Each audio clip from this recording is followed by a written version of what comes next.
Welcome back, everyone, to Master of the Universe Horror Podcast, and we're bringing you Friday the 13th, the final chapter. This is the fourth movie in the franchise, not the fourth sequel, the third sequel. But when was this released? 1984, and it was directed by Joseph Zito. And Joseph Zito, he's the director of Missing in Action and Invasion USA. And guess who's with us? Hi, Mark. Hello.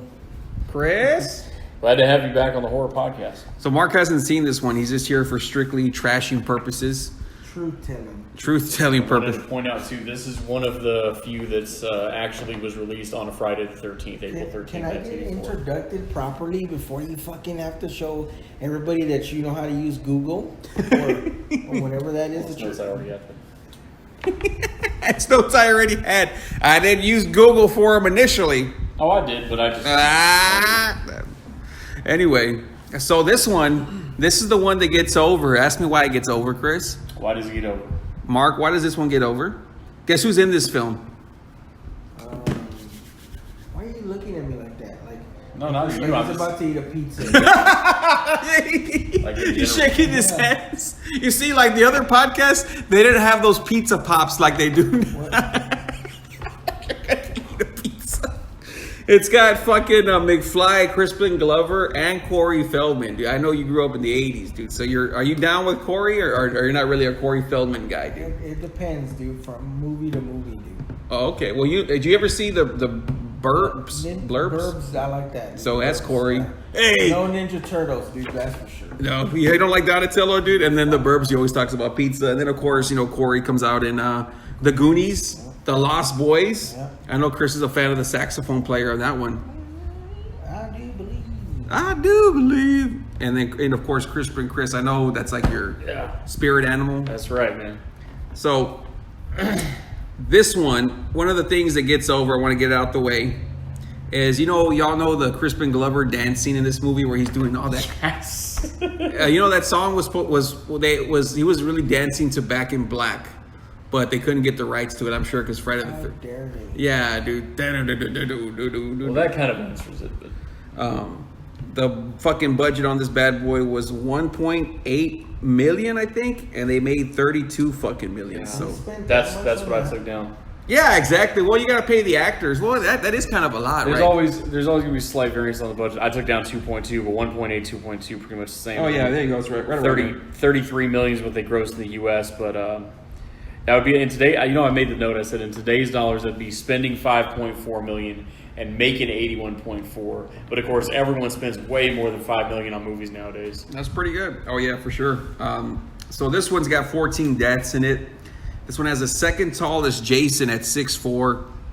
That's all he was? Just 6'4"? Yeah. White. That motherfucker, I thought he was they made it seem like he was 10 feet tall. Yeah, dude, like 7, 11, 12 feet tall. Yeah, that motherfucker, he's huge in this one, dude. Let me see here. This one, in the chronology, takes place, if you're going from the first one, let me see here, where is it? Yeah, the first one, from part 2 to part 4, they're over 5 days. You know how the first one takes place like way back in, it's supposed to be 79 or 80, I'm not too sure. And then you have part 2, part 3, and 4, they're supposed to go over like a 5-day period. So I know this one's released on Friday the 13th, but this one, if you're going off of the days that they're talking about it in the film, it's supposed to be Tuesday the 17th, but I don't think that was as good of a title or anything. Yeah, that wouldn't have flown as much. Anyway, so the film starts off with it has like a flashback of the first 3 films, and I really like that. How we were talking about part 3. How I like the intro because they tell like all the campfire stuff, and then this one it's showing part 1, part 2, and part 3, and I'm like, wow, this is really cool to see. So I loved it because for me, it's your help recap for me, but also like if you're new to it, if you've never seen any of them, you sit down and just start with this one, you can have a grasp early on what's going on. Yeah, and it starts off. I love the way part 3 ended going into this one because it's just Jason in the barn. I don't know if Mark remembers any of this shit. But Jason's got the axe and the head, and he's just there. Yeah, you know what I'm talking about? And this one has a real good, intro because it picks off immediately after it. And of course, like everyone in these films, they're like pretty much like they're not likable characters, like for the most part, for these films. So the paramedics, they pull up to the scene, right? They talk to the cop, and he's all like, "What's going on here?" It's like, everyone's dead. And the paramedic goes, "Some emergency." I'm like, what kind of fucking... Sounds like, does that sound like someone you know? Yeah. Why did you look at Chris for, dude? I like the fucking Ghostbusters mobile of the ambulance that went to the scene. Did you see that? I know you had said something about, or I saw your notes about the film that it was the ghost. What were you talking about? Like whenever paramedic in any of these Friday the 13th movies, like even in the fifth one, whenever there's fucking paramedics show up on the scene, cops, paramedics, etc., they'll have like a regular looking ambulance, and then they'll also have that Ghostbusters. Oh, you're talking about from the, you know how like the 70s and shit, they had that the one like station wagons. It's like the 60s, because you like when you see like JFK or Oswald get shot and they throw him in the fucking back of that Ghostbusters mobile. Imagine getting shot and getting thrown in a fucking station wagon. Oh man. So anyway, this one's got a lot of jump scares and they're all the same. So they go pick up the body and like they put Jason on there. And what happens? The hand falls down off the gurney or whatever the fuck, you know. Oh yeah. And then then they take him to the morgue, and then the guy's a piece of shit. The what do you call him? Axel. I don't know if he's a doctor. Axel Burns is the name of the character, but he's the guy in charge of like the cold room. And so like he's trying to be all, you know, hitting on the nurse and all that stuff. What's your name? Robin? Yeah, it is Robin. Yeah, so he's trying to hit on her and stuff like that. And she plays hard to get, but, you know, they go to the cold room, they do their thing, but they're doing it right. And it's like, for me, it's like if I was Axel and like knowing all the folklore that's out there and all the bodies I've seen come through from that area.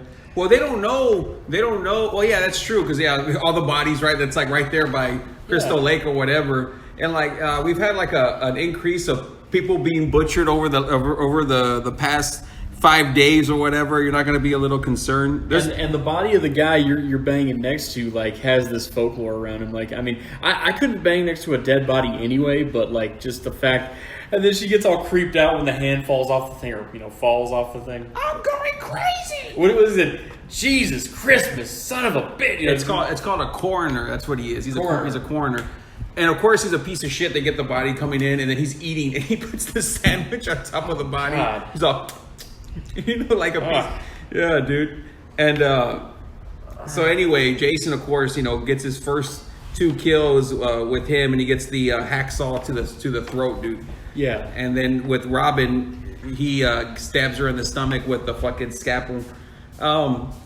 I think it was safe to assume that these motherfuckers were gonna die as soon as. Well, at least I knew Axel was gonna die as soon as the film started. You know. Of course.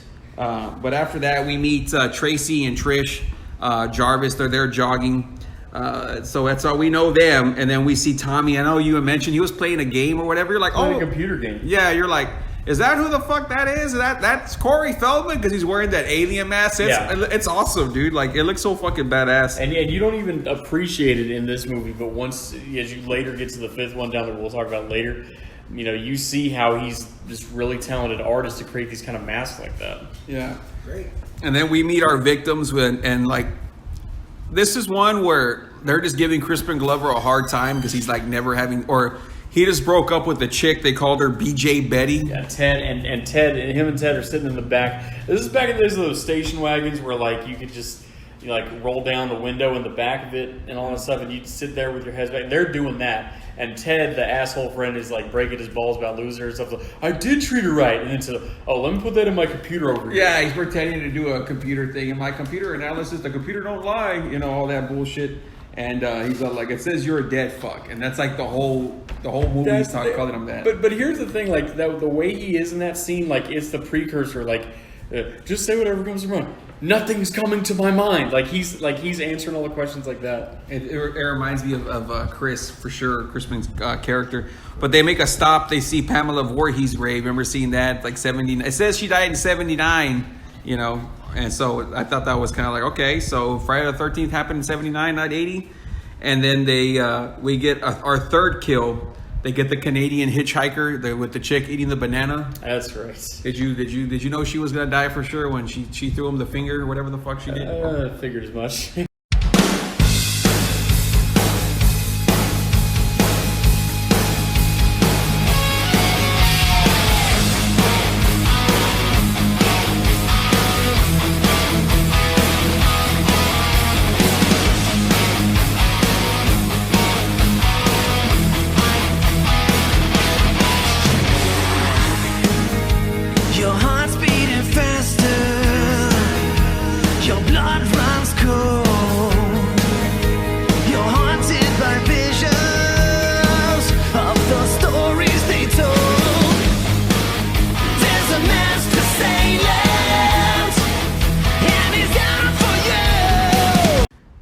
then the group gets to the cabin, and then they kind of meet up with. They don't meet up with Trish, but they kind of say hi to her. You know, Trish and Tracy Jarvin, and Gordon the dog. He's very important because he gets thrown through a fucking window later, or he jumps out a window. We don't know. And one of the funniest scenes is when Tommy sees like next door in the cabin of the chicks undressing, or like they're like gonna get it on. He's laying in bed and the mom walks in, and like he doesn't want mom to see what he's seeing, or be essentially like know that his eyes are open watching something. So he closes his eyes. He pretends he's sleeping. Dude. Yeah, and then he opens one eye up as soon as he thinks she walked away. You know. Well, back then when you on regular TV, when you used to try and get Channel 99, it would just show the gimmicks, and then you're like, oh, my mom's asleep. You never played that game? No, I didn't do that. And then we meet the twins. When I first saw the twins, dude, I didn't think they were hot until like way later. Did you ever meet twins? Have you ever met twins? Yeah, like sexy twins. Never have. Did you feel the same way, or were you like automatically? I agree, because when you see them at first sight, when they're on the jogging trail just walking or whatever, You're just kind of like, nothing sticks out. But then when they get to the house, they're all partying. Then they suddenly turn hot. yeah, like I guess I was drunk too. But yeah, when the one Crispin's with, or Jim, I'll probably call him Crispin the whole movie. I was like, man, that girl's hot. Like they're twins, but she looked hotter than her sister, I guess, because she wasn't bitchy. But they all go to the lake. They're all skinny dipping. Tommy's there. They tell him that they go to the lake, but because they're skinny dipping, Trish ends up taking Gordon and her back, or I think they went to go find Gordon or something, the dog. Yeah. And then their car breaks down, and then they meet this character, Rob, who does the jump scare. And he's all like, he says like, oh, it's got to be, whatever, the solenoid. And he's all like, do you have a screwdriver? And then he's got like the knife, and it starts, and they're like, you need a lift? And then that's when he tells us that his sister was Sandra from part 2. So when he shows up, I'm thinking to myself, just briefly, like I didn't think it would, but it entered my mind as a possibility that maybe Jason is doing some of the Freddy thing where he disguises himself and you think he's one guy, but it's really Jason. That entered my mind, but then I was like, it's taking too long. He hasn't done it, and Jason isn't that kind of character. He's not like a. Well, when I was watching this, I don't know. Hopefully, you at least you'll be as confused as me. But I was kind of seeing that a lot of the kills, at least for the first half, were like point of view kills. They weren't like they would show the hand do it, but did we see Jason like full body, his face? Because I don't remember. I mean, early on. No, because I know like when he kills the coroner, like you just see the saw and like we see his hand and stuff. Yeah, but we don't the arm down here and that's it. But yeah, I was kind of like saying like, have we seen Jason in this film? It didn't seem like not full frame. Yeah, exactly. That's what I'm saying. But I say also with Sandra, with him mentioning Sandra and getting killed and stuff like that, if you caught him saying that early on, then I apologize that I missed that. I didn't catch him talking about his sister dying until much later in the movie when they find each other at the tent, and that's when I heard him mention it. Well, I don't know. I don't even know if he mentioned all the details then. But he's like, I'm looking for my sister. So he said something like that or whatever. Oh no, you're right, because he goes, I'm hunting bear. And then that's when Corey's like wise to the business. He's like, but there's no bear over here in that Donatello voice that Mark loves. And then they're all there partying. Everyone's getting over. Of course, Ted, the fucking loudmouth, he's there trying to get over with one of the twins, and he's got that teddy bear. He's like, teddy bear, you want to kiss teddy bear, whatever the fuck. And Crispin's all like, you want to dance? And he puts on the song, which is by, I think it's Lion or something like that. But anyway, it was that Back in Black song, which even that dancing was better than any dancing I'd ever do. So. Oh, for sure, dude. And then Samantha gets jealous because they want to go ahead and kiss Paul, right? Is it Paul? The twin wants to dance with Paul. And Paul's all receptive to her, and the thing is, and then that's when Sam, who they had like a fling, and now Sam's getting jealous of it. So she goes out and walks out, and she's, wants some time away, blow off some steam. She gets in the water on that fucking inflatable raft. Yeah.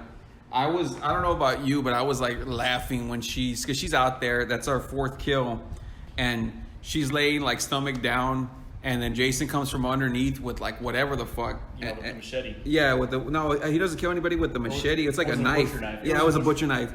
And then she's like it's like over the top. Like I was just kind of like laughing. I'm like, what kind of fucking, I mean, I don't think I'd have like a perfect, scream either if I got stabbed to death, but I was just like, it was perfect for the movie, like over the top and shit.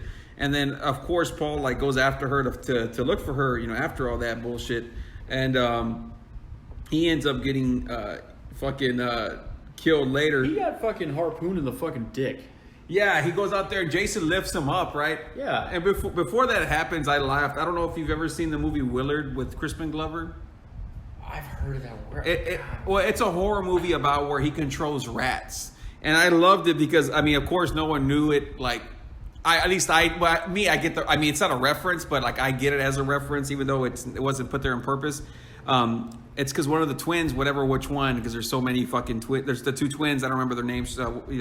Terry and Tina and Terry, and she goes up to, instead of going back to the piece of shit. After Paul goes, she goes to him, or no, from the other one, Ted to fucking to Paul to Crispin's character. That's what it is. No, Tina gets with Crispin. Whatever. There's a twin that's with somebody else before. No. So Tina is only ever with Crispin, but Terry is a homie hopper. She goes between Ted and Paul. Yeah, the whole thing was like, he goes like, I thought you wanted Ted or something like that. Tells the twin, and she goes, I did, but now I want you. And he goes, it kind of makes me feel like a rat. And I started laughing. Like, well, you are a rat, Crispin. You ever seen the movie Willard? So yeah, we're on our fifth death, going into our sixth, and that's when. Terry's like, she wants to take off after they go upstairs, Crispin and one of the twins, and she goes outside and she gets that fucking spear to the back or something she gets like speared against the wall outside, and it's of course thunder and lightning. That happens when she wants to leave, and of course, like you said, thunder and lightning, rain outside, and Tina, her sister, sleeping with Crispin or with Jimmy, whatever, and so come on, let's go. So it's raining outside. So we'll get an umbrella. yeah, because after they had just got it on or whatever. Yeah, and but you're right. She goes outside, and you only see the shadows of the event occurring. Yeah. But then they frame back, and you see her like speared into the fucking outer wall. Yeah, you can see her like looking down, and then like a pretty sad scene, but a good scene. Like this was the most build up out of the whole movie, at least for me, as far as like what's going on. Was when Miss Jarvis comes in from jogging or whatever, and she's like, Tommy, she's looking around the house, and she's looking, the lights don't work, and then she goes outside, and like you said, like calling for the dog. Yeah, she's calling for Gordon. She's like, Gordon, like if Gordon's gonna answer her or some shit, and she's our technically seventh kill, but we don't see it. But I mean, where did she go? Obviously, it's an inferred kill because I mean she's startled, and I mean when someone's startled and it's a false scare, they show who it is immediately. Yeah, they didn't do that. Yeah, and the thing too is like it's sad, like you said, because she's the mom of Tommy and Trish, and she's the most like white meat baby face character in that show. Yeah, she don't do anything wrong. She's just there, man. And Trish and Tommy get home. I noticed, I don't know if you noticed, but we hadn't seen them a lot in the film. Like there was like a good 20-30 minutes, it felt like that they weren't in the film, that we were just with the teenagers, or maybe it was just me. No, that's accurate. About 20 minutes at least, right? Because there's so much that party scene like goes consistent for like a whole block of time. Yeah. And I was like, oh, they're finally. I was told myself when I saw them, I was like, oh, they're finally back in the film, and that's when they go looking for him. And one thing I forgot to mention, but it was like right there during the Paul kill, was that like Rob hears what happens when Paul gets killed at the lake. When Paul goes looking for Sam, and then he gets speared in the dick, or speared in the dick. He gets harpooned in the dick. But that's a pretty visceral scream. You're gonna hear it for miles around. It was no Billy scream from Predator, I'll tell you that, dude. When he gets to, I was like, who's Billy? You know Billy from Predator. I've never seen Predator. I'm gonna take your word for it that was a weak scream from Billy. You've never seen Predator? Not in its entirety. Look at him. Yeah, I haven't. That deserved a podcast. That's why Mark's here, because like if I wasn't wizened up to the business like the way Mark is, he's never seen Predator. I love how Mark. When have you ever heard him mention anything about Predator, Never. dude? I've seen clips of it, but I never watched the whole movie. That's like one of my favorite movies. I love that movie. Anyway, before we get too off track and continue trashing Chris about not seeing Predator, which is an awesome movie. The whole point is that she goes out. Trish goes out looking for her mom, and then she finds Rob's tent. Oh, you were talking about the butt of the right, and that's the thing. So he hears a scream off in the distance, and he wants to do something, but he really doesn't know where it's coming from. And then he goes back to his tent, and like you said, when he goes in the tent, he reaches for his gun, thinking he may have to use it, or the shotgun, and the fucking gun butt's broken off. Why was it? I mean, if I had a gun, dude, and I'm going after a killer, I mean, I'm gonna hold the gun the whole time. Just about, dude. Maybe a revolver instead. I mean, but if the gun butt's broken off, you can still use it as a sawed-off, though. Trish goes out, to look for her mom, and then she stumbles upon Rob's tent because it was weird. I was laughing now that I'm not even thinking about it, but like now that I wasn't thinking about it, but now that I'm thinking about it, is that she's like, oh, Rob's like, I gotta go, so he's gonna go look for Jason or whatever, and like he's literally like down the road because she stumbles upon like his tent. And then he thinks it's Jason in there, or he thinks it's Jason in there, and then he goes over the whole Jason story. Do you remember what he was showing her, like the clippings? And he's like, "The hell are you doing here?" and that kind of thing. And then they eventually get to talking, and he shows her all this bag of clippings that he's got of the stories of all the basically in his mind substantiate the folklore about him, and he's explaining too about what happened to his sister. But she's downplaying it. Trish is downplaying it. She's like, no, it's just folklore. It's not true. He's dead, or maybe he's dead, and all that stuff. So Trish isn't buying into it like he is, but this guy's a full believer. He's a full believer. And then my favorite part of the film, dude. So Crispin wakes up, and he's there with the twin, and he's all like, what's her name? Tina. Are you okay? He's like, Tina, was I okay? And then she goes, you were incredible. And he's like, he raises the eyebrow, dude. She's like, you want to do it again? Now, Mark, I'm going to ask from Why are you looking at me like that? NWA, WCW, WWWF, AWA, ECW, New Japan, No Japan, Old Japan, China champion of the world, dude. So after you've banged a chick, dude, I know you don't really do that shit, right? But after you bang one, dude, and you're like, you're just laying there, right? You're like, and they're like, you were great. You want to do it? Have you heard that before, dude? Never.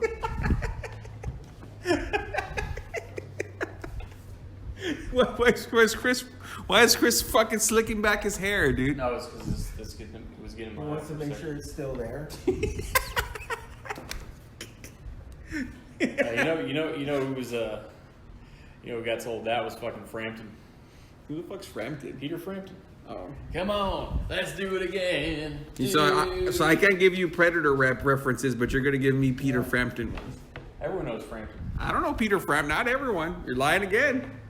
So after he goes down there to go get some wine or beers, our fucking Crispin gets taken out, dude. He's like, Ted, where's the corkscrew? The fancy corkscrew. And I remember seeing that as a kid, dude. I got sad because I saw Back to the Future first, know. So I always saw him as George McFly. So to see George McFly die, which is our eighth death, which sucked. Yeah, I got sad because like he's there, like, and he gets that. I think I don't even think we see Jason still, but he gets the corkscrew to the hand. He turns around, he gets that fucking. You forgot the all important lead in though. The all important lead in that is he gets downstairs and he sits down next to Ted. Ted, who's stoned out of his mind watching old films, and he shows him the pen. He's all, "How's that for?" Trying to jab it in his eye. Can you put that in your computer? Yeah. And then he's like, "Oh, Jimmy," Yeah. So then he goes there and he wants to get the bottle of wine to be romantic, go back upstairs with fucking wine, blah blah. Well, then he's yelling at Ted, who's getting stoned out of his mind, not probably barely coherent. He's like, "Ted, where's the wine?" And I sent you the video of him, like, and his tongue like goes off to the side and like he blinks his eyes, crap, like with the cleaver, dude. Yeah, he gets fucked up. And speaking of over-ass Crispin Glover lines, you had mentioned it before the podcast, but when they were at the lake and they're like, "Come on in," and what does Crispin tell him? No, we don't have suits. We don't have suits. Who's that, Mister? The girls are telling Crispin and this guy Ted to go into the lake to go skinny dipping with them. He's like, "No, we don't have suits." Clueless K-Dog. Yeah, no, we don't. No, we can't go swim. We don't got trucks. How are we gonna go swimming with no trucks? Oh, I would have delivered not brought trunk just so I couldn't swim. I don't want to swim. Is there anything that you like to do besides sleep and eat? Yeah, not really. And turn your phone off? Yeah. And hiccup. And then Tina, she's waiting for Jim, and she looks out. She looks out the window and sees that her sister's bike's still there. Jason grabs her, grabs her through the fucking window and throws her through a car, dude. So she's gonna make that Geico call, dude. Makes that fucking Foley bounce off the roof of that station wagon. Yeah. And then Ted's watching like this old school real porno, crap. And then he gets stabbed in the back of the head from the projector. Yeah, from the fucking projector with the fucking blade. Yeah, and then Doug and Sarah. We haven't talked about Doug and Sarah. Sarah's the girl who's a virgin the whole film. That goody two shoes. That Nancy. Chris, have you ever known a girl named Sarah before? Quite a few. But like one in particular that I stalked and went to fucking Target with a hat and sunglasses. Yeah. Disguise. Yep. You mean? Yep. Why'd you go to Disguise to replace a Because at the time I just wanted to see her and like not be recognized. So okay. And what were you wearing? What were you wearing for this? Starbucks hat and sunglasses. What a disguise, right? We're a moron. Chris, but why? He was wearing that same shirt. No, I was wearing. I know you were. Created a joke. But why would you need to go in disguise to see her? Just go, I right? didn't want to get seen. That's all. But why did you want to get seen? Like, Mark, I know if you wanted to go see a girl, you would just go, right? And just like, you would, oh, hey, do you know where the, whatever's at? Play that game, yeah? So did you so you disguised for what reason? Because I didn't want to be seen and I wanted to, like, I didn't feel like I was ready. Ready for what? Remember? To do what? To encounter her. When did you think you would have been ready? I don't know. That's it. You just went into fucking 30 minutes about a guy with a ski mask killing people.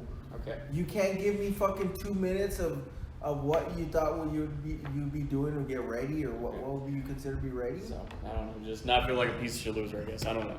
Anyway, so you were never gonna be ready. Yeah. So Doug. You never hear from him this whole movie. Like, he never says anything. He's there and he stands out because he's got the long hair. But there's nothing he says or does, or like he does nothing and says nothing the whole time. And so does Sarah. Like, she just doesn't want to. I remember, like, there was a scene that, like, again, like, I didn't write it down because it wasn't important.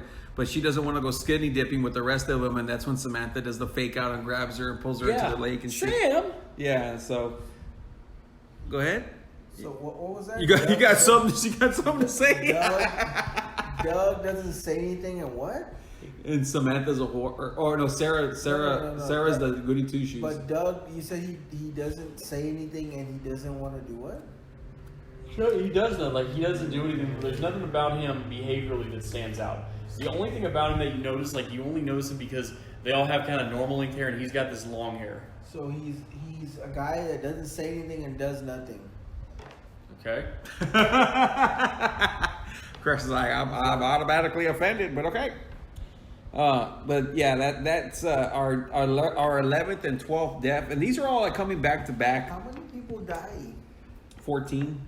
So yeah, they're there in the fucking shower, right? And then Doug gets the head crushed against the wall. He's all like, I think I'm in heaven or something like that. She's like, I think I'm in love, and he's all like, Doug, like, he thinks Paul came back. He doesn't, like, everyone is aloof. They don't know Paul's dead. So it was like, and then so he was thinking maybe William Campbell came in or something. But anyway, see, I know you got that joke. I did not, but I'll tell you later. But so he thinks that Paul's was a joke. No, you know that Chris dry humor, dude. No, it's the Beatles joke about Paul dying and replacing him with William Campbell. Anyway, no, I'm surprised. Paul McCartney from the Beatles. I know, but who's William? I don't know. I didn't know that was his name, but it was this old folklore they made that there was a guy named William Campbell that looked like Paul, and so they groomed him to look even more like him. Paul McCartney had a car wreck, and you know the story. Like, as far as that, you might have heard about it, but of course Chris knows the guy's name. And I'm supposed to get all the references to it. Hello. So anyway, so he hears, obviously it's not Sarah walking around because it's a heavier walk, so he thinks it's a guy, but he thinks it's Paul. And he's like, oh, hey, Paul. Oh, I dropped my soap. Yeah, he does. Is that what Chris does to you, dude? Well, that's all he knows how to do. I dropped it. He does do. I was like, what? Hello? And then he gets his head crushed, and then Sarah comes out, and she sees Paul's body hanging through the shower. They did that Carl Brunner fucking like the triangle glass, broken glass, like and he's throws a slit on it. Yeah. She finds so that's our 12th death. And then Rob and Trish, they go back for Tommy, and they tell him to go fix the light, right, where they go check the cabin. And that's when they're going through all this bullshit, and like I was just laughing because there's a killer, right? He's obviously people are gone or whatever. And what does the guy have? Did you pay attention to what he had as a weapon? A penis. A fucking screwdriver. Yeah, no, I didn't see that. You can kill somebody with a I know, screwdriver. but it's Jason fucking Voorhees. You got a fucking screwdriver. When you hear him coming, what you gonna do?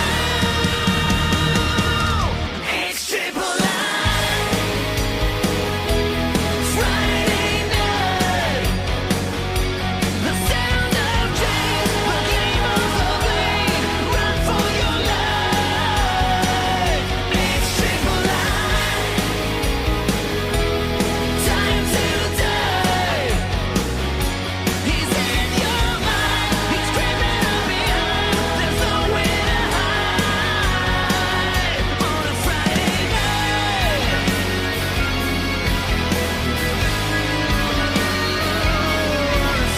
6 foot on a good day, and you've got a screwdriver. Yeah, I was like, what the fuck is he doing looking for Jason with the screw? And like, why are y'all like, okay, obviously some shit's going on. Already this guy's killed a lot of people, so you're wise to the business that he kills people, right? You know that already. Obviously some shit's up. And you're gonna go looking for him instead of being like, okay, we know he's out there. We know he's out here. Let's kind of like stick together. Let's not leave your fucking 12-year-old brother by himself. Let's kind of like, nah, we got it, dude. I got my screwdriver, like Chris Karam tough guy game. And but yeah, in between all that, that's when Tommy sees the clippings of Jason as a kid, and Sitting there on the stairs reading them out of that mailbag. yeah, exactly. And Right. they start, of course, like every like this Friday movie is like the compilation of the first 3. So they start stumbling upon all the bodies that they were like no one else found them before because Jason was so quick, of course. But once like there's only like 2 or 3 people left, that's when they start like the bodies are all gimmicked. Like again, like I know like towards when Jason goes after Trish or whatever, they have a body like pinned against the door, like completely covering it of Crispin. Yeah, it's Crispin Glover. He's like reverse crucified against that door that she tries to leave. She tries to leave through the front door, and then there's fucking Tina's body. Yeah, so like Jason likes to set people up like ornaments or whatever. So she has to just fucking throw the chair, the kitchen breakfast room chair, against the kitchen window to even run out of the sink and jump out. Well, yeah, that's when she takes off, but that's when they go down to the basement real quick, and they're like looking for him or whatever. And like he drops his, I guess he had a knife, or he saw a knife. I don't remember. Not a big deal. But he's like, I gotta get the knife, and that's when Jason like they kind of have like a wrestling match for like about 5-10 seconds. I'm like, Jason usually just goes whack to everyone like right away, and like here they're kind of having a scuffle, and I was laughing. I'm like, oh, now Jason has a scuffle towards the end of these movies, like the same way that he does to Paul in part 2, like, Paul, he's in the fucking room, and then they start going back and forth. There's always that one outdoorsman type guy that can actually hold off Jason for a few seconds, like Paul in part 2, or here it's Rob. Yeah, and that's when he goes, he's killing me. I started laughing when they did that shit. I would have laughed and been, save yourself. No, wait, he's killing me. Yeah, like fucking,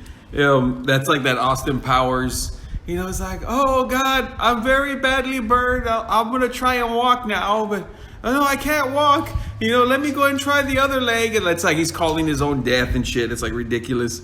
But that's when Jason goes and chases her through the house. And that's a whole gimmick shit. They go upstairs.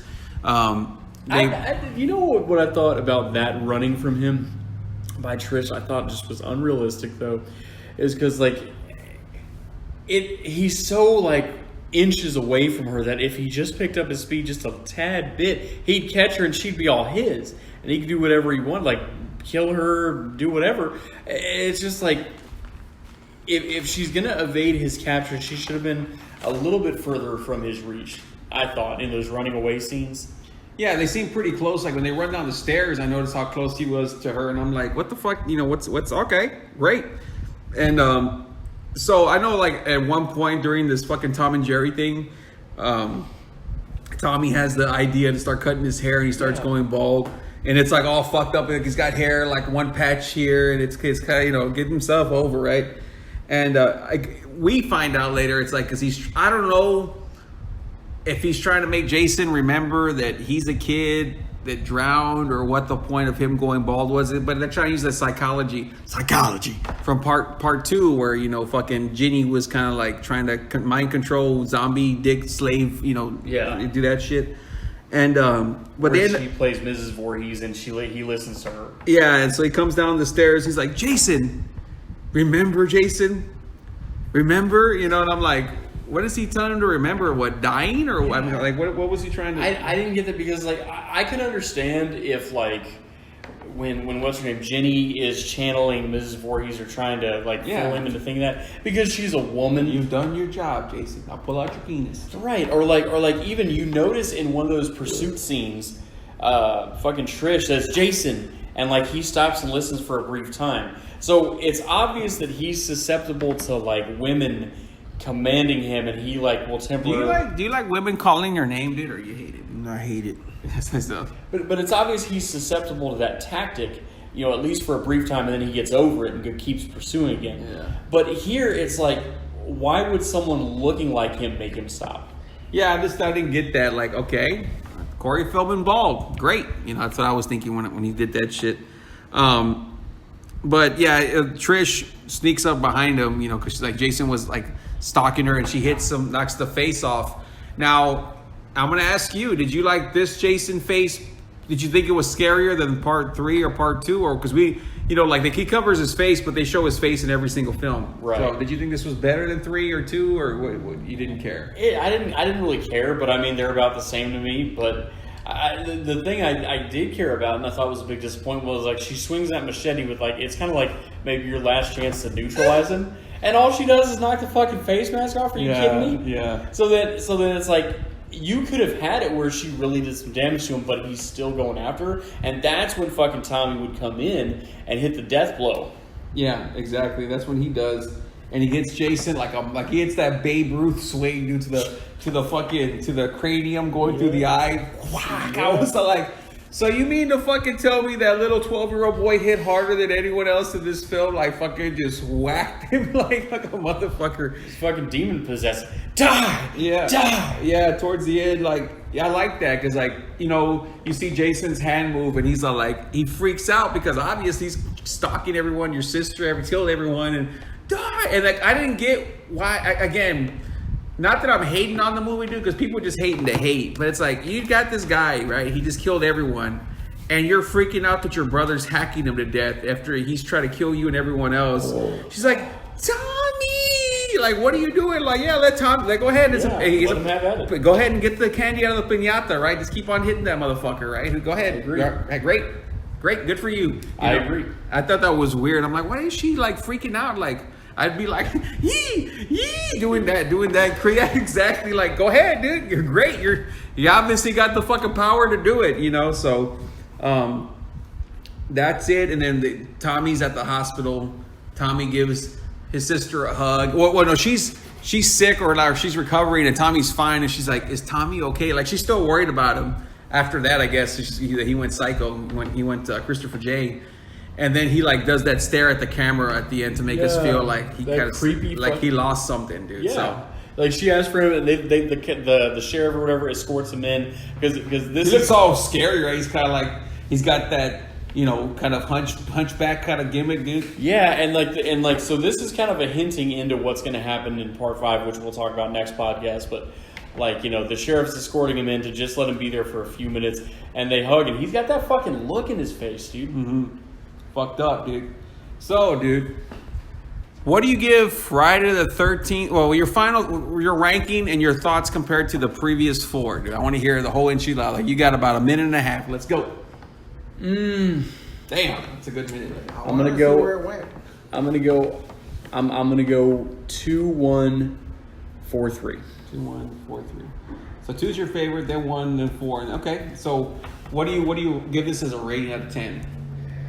This one out of 10, I'm probably going to go 7.5 or 8. So I give this one about 7.5. I like this one. It's probably I rank them so far 3, 2, 4, 1. This one's always considered the best one, but I like part 3 a lot better. I know it's your least favorite, but part 3 was just, I love Jason in that film. So that's what it, I really like that film. Probably story-wise, character-wise, this one has the best characters. I love all the people in there. It didn't really do much. Like, I like the psychology of part 2. I thought that was great. That's probably the best one, but I didn't like the way Jason was in it. The characters in part 4, if you can get the characters from part 4, you get the Jason from part 3. Yep. You get the fucking psychology of part 2. You get the Nancy Mata from part 1, dude. I mean, you got yourself a winner there, dude. You're going to sell a lot of merch for that. Yeah, you sell a lot of merch. Anyway, so we'll go ahead and see you guys on the next one, and I hope you enjoyed it. Peace. What are you smirking